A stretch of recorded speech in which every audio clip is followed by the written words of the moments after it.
तो हमने पहले 5 क्वेश्चंस को सॉल्व किया। तो पहला क्वेश्चन था हमारा, सबसे छोटी अभाज्य संख्या डैश है। तो उसका आंसर है 2, क्योंकि अभाज्य संख्याएं 2 से शुरू होती हैं। दूसरा क्वेश्चन था, जो संख्याएं 10 से विभाजित होती हैं वे डैश पर समाप्त होती हैं। तो उसका आंसर है 0। कोई भी संख्या जैसे 50 है, 40 है, 10 से पूरी भाग हो रही है तो लास्ट में उसके 0 आता है। नेक्स्ट है, भाज्य संख्याओं के डैश से अधिक गुणनखंड होते हैं।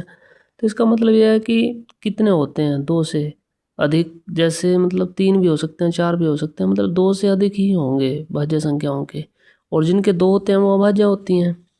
नेक्स्ट है, संख्या 10 के गुणनखंडों की संख्या डैश है। अब 10 के गुणनखंड क्या क्या होते हैं? 1 भी होता है, 2 भी होता है, 5 भी होता है, 10 भी होता है। तो ये टोटल 4 गुणनखंड होते हैं 10 के। तो हमें संख्या बतानी थी तो आंसर आएगा 4। इसके बाद नेक्स्ट क्वेश्चन है, संख्या 6 और 8 के सार्वगुणनखंड गुणनखंड 1 और डैश हैं। तो इसका जवाब ये बनेगा कि 6 के गुणनखंड हमें पता होने चाहिए पहले। तो 6 के गुणनखंड है 1, 2, 3 और 6। 8 के गुणनखंड है 1, 2, 4 और 8। अब दोनों में ही जो कॉमन होगा, यानी कि 1 जो है 6 और 8 में है, इसी तरीके से 2 भी है 6 और 8 में। तो यहाँ पर हमें पूछा था कि सार्वगुणनखंड, तो 1 तो है ही है और दूसरा सार्वगुणनखंड है 2। तो ये हमारे 5 क्वेश्चन हो गए। इसके बाद हम करेंगे क्वेश्चन नंबर 6।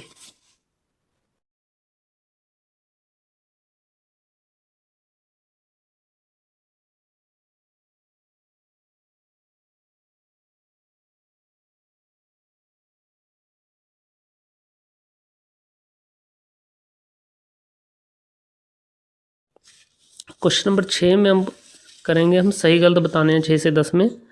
तो क्वेश्चन नंबर 6 है कि संख्या 18 का एक गुणनखंड 9 है। तो ये बात बिल्कुल सही है, क्योंकि जो 18 है वो 9 से पूरा भाग हो जाता है।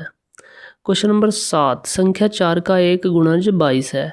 तो इसका मतलब कि 4 के टेबल में 22 आता है, जबकि ऐसा तो नहीं है, क्योंकि 4 के टेबल में क्या होगा, 4 एकम 4, 4 दूनी 8, 4 तीन 12, 4 चौक 16, 4 पंजे 20, 4 छक्के 24। तो 22 इसमें नहीं आता, तो ये हो गया गलत। इसके बाद क्वेश्चन नंबर 8 है, यदि कोई संख्या 5 से विभाज्य है तो वह 10 से भी विभाज्य होगी।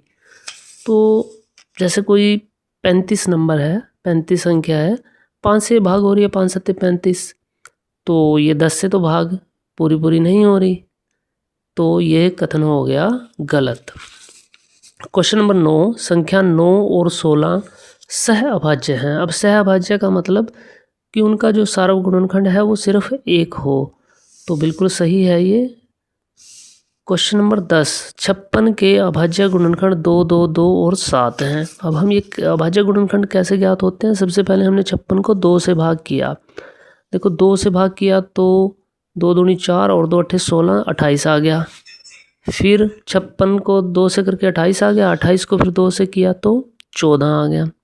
14 को 2 से करेंगे 7 आ जाएगा। तो ऐसे लिखा हमने, 56 को 2 से किया 28, 28 को 2 से किया 14, 14 को 2 से किया 7, तो 7 को 7 से किया 1। तो इट मीन्स ये अभाज्य गुणनखंड सही है। तो क्वेश्चन नंबर 10 का जवाब हो गया सही।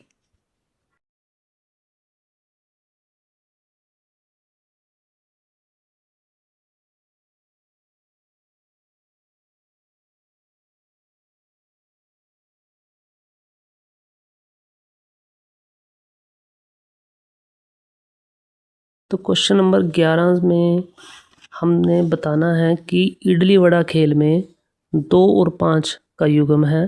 तो 30 तक जब हम खेल रहे हैं तो इडली कितनी बार आएगा?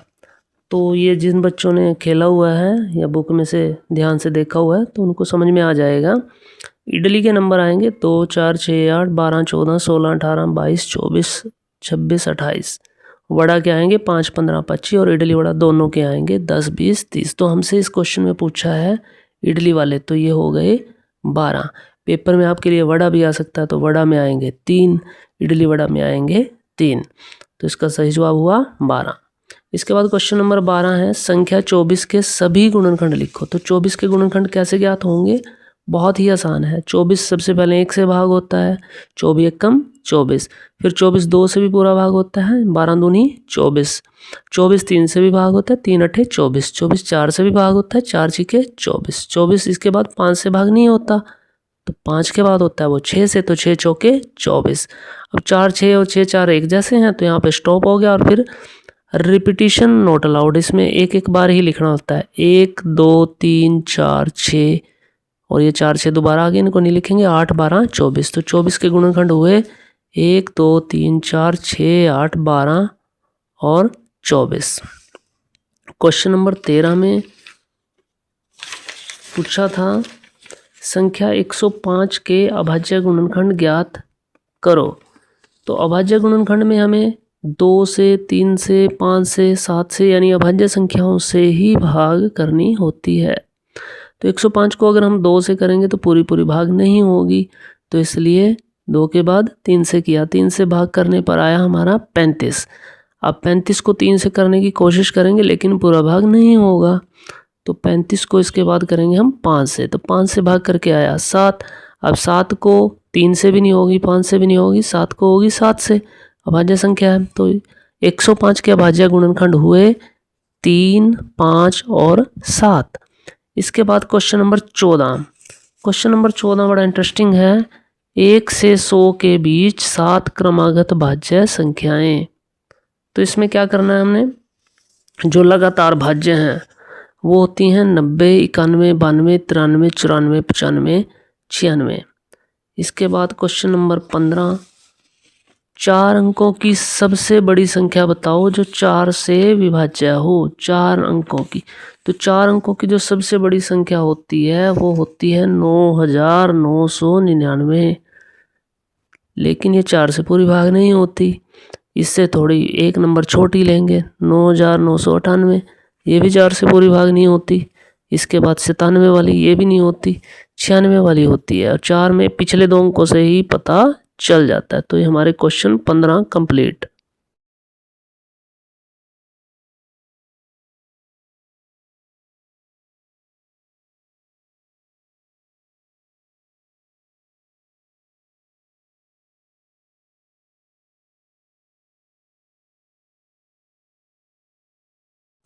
भाग डी में क्वेश्चन नंबर 16 से शुरू करते हैं।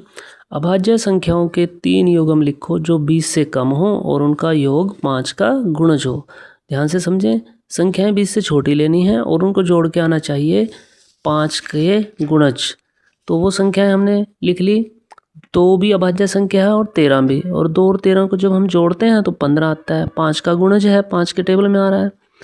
3 और 17, 3 और 17 का जोड़ आता है 20, 5 के टेबल में आ रहा है। 7 और 13, 7 13 का जोड़ आता है 20, 5 के टेबल में आ रहा है। तो ये संख्याएं हो गई हमारी। क्वेश्चन नंबर 17, बिना गुणा किए 56 गुना 25 के अभाज्य गुणनखंड ज्ञात करो। अब गुणा नहीं करनी आपको, 56 और 25 के अलग अलग हम गुणनखंड करेंगे। 2 से डिवाइड करेंगे पहले तो 28 आएगा, फिर 28 को 2 से 14 आएगा, 14 को फिर 2 से 7 आएगा। 25 को पहले 2 से नहीं होगा, 3 से नहीं होगा, 5 से ही होगा, तो 5 और 5 आ गए। तो जब हम इनको इकट्ठे लिखेंगे 56 गुणा 25 के अभाज्य गुणनखंड, तो हमने सबसे पहले 2 वाले लिख लिए, 3 बार 2 है, फिर 5 है, फिर ये 7 है, तो 2 3 बार, 5 2 बार और 7 1 बार। इससे नेक्स्ट क्वेश्चन है, संख्या 2024 की 2 5 और 10 से विभाज्यता की जांच करो। मतलब बिना भाग किए हमें जांच करनी है। तो बिना भाग किए हम जांच कैसे करते हैं, इसका इकाइकांक देखो आप, इसमें 2 4 6 8 अगर और 0 अगर हो तो वो 2 से भाग होती है, तो इसमें इकाइकांक है 4, तो ये 2 से पूरी भाग होगी। इससे नेक्स्ट है, अब अब इसमें 5 से हमें चेक करना है, तो 5 से चेक करने में इकाई में हम चेक करते हैं 0 या 5। अब यहाँ पे तो ना 0 है ना 5 है, तो ये 5 से पूरी भाग नहीं होगी। इससे नेक्स्ट है 10 से चेक करना है। 10 का चेक कैसे होता है, इकाई में क्या होनी चाहिए 0, लेकिन 0 नहीं है, 4 है, तो इकाई में 0 नहीं है, तो ये 10 से पूरी भाग नहीं होगी। इसके बाद क्वेश्चन नंबर 19। क्वेश्चन नंबर 19 में हमसे पूछा है 8 के प्रथम 6 गुणज लिखो। तो 6 गुणज का मतलब है 6 बार आने तक पहाड़ा आपको लिखना है। 8 एकम 8, 8 दूनी 16, 8 तिये 24, 8 चौके 32, 8 पंजे 40, 8 छिके 48। अब ये पहाड़ा पूरा नहीं लिखना, हमें 6 तक कहा था तो हमने 6 तक ही लिखना है। और इसके बाद लास्ट क्वेश्चन है, 3 ऐसी संख्याएं बताओ जो 25 की गुणज तो हों लेकिन 50 की ना हो। अब हमें 25 के टेबल वाले लिखने हैं लेकिन वो 50 के में नहीं आने चाहिए। तो 25 तिये 75 होते हैं, 25 पंजे 125 और 25 सत्ते 175। अब बीच में से हमने 100 भी छोड़ दिया, 150 भी छोड़ दिया। तो इस तरह से हमारे 20 क्वेश्चन कंप्लीट हुए।